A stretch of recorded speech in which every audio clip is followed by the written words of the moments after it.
Welcome to Telugu quotations. Please subscribe. ఏదో జరగాలని ఎదురు చూస్తూ కూర్చుంటే ఓటమి తథ్యం.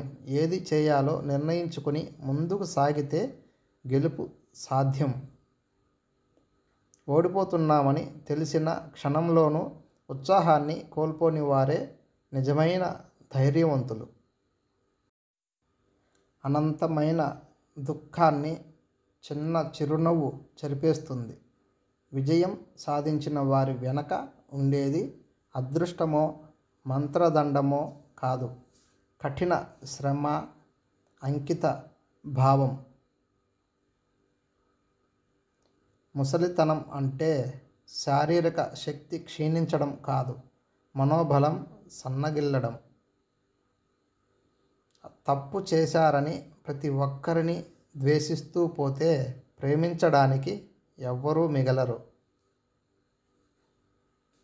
దుష్టులతో స్నేహం కన్నా ఒంటరితనం, యోగ్యత లేని పొగడ్తలు కన్నా నిందలు ఎంతో మేలైనవి.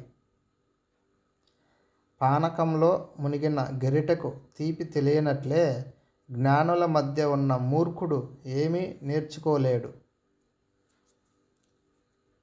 విజయాన్ని ఇచ్చేది సామర్థ్యం, దాన్ని నిలుపగలిగేది మన నడవడిక. అమ్మ ప్రేమకు ప్రతిరూపం. పదిలంగా కాపాడుకో, ఆమెను శాశ్వతంగా పోగొట్టుకున్నప్పుడు కానీ ఆ లోటు ఎంత దుర్భరమో నీకు తెలియదు. ఇతరుల తప్పులను ఎంచడంలోనే నిరంతరం మునిగి తేలేవారు తమలోని లోపాలను గుర్తించలేరు. ఓటమి నిరాశకు కారణం కాకూడదు, కొత్త ప్రేరణకు పునాది కావాలి. మనిషి వ్యక్తిత్వాన్ని వృత్తిలో కాకుండా అతని ప్రవృత్తిని బట్టి అంచనా వేయాలి. ఎదుటి మనిషిని అర్థం చేసుకోవాలంటే నీకు క్షమించే గుణం ఉండాలి.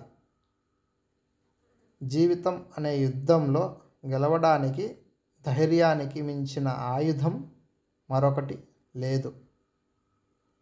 మూర్ఖులు సుఖం ఎక్కడో ఉందని ఎదురు చూస్తుంటారు, కానీ వివేకవంతులు తమ దగ్గరున్న దానితోనే ఆనందంగా జీవిస్తారు.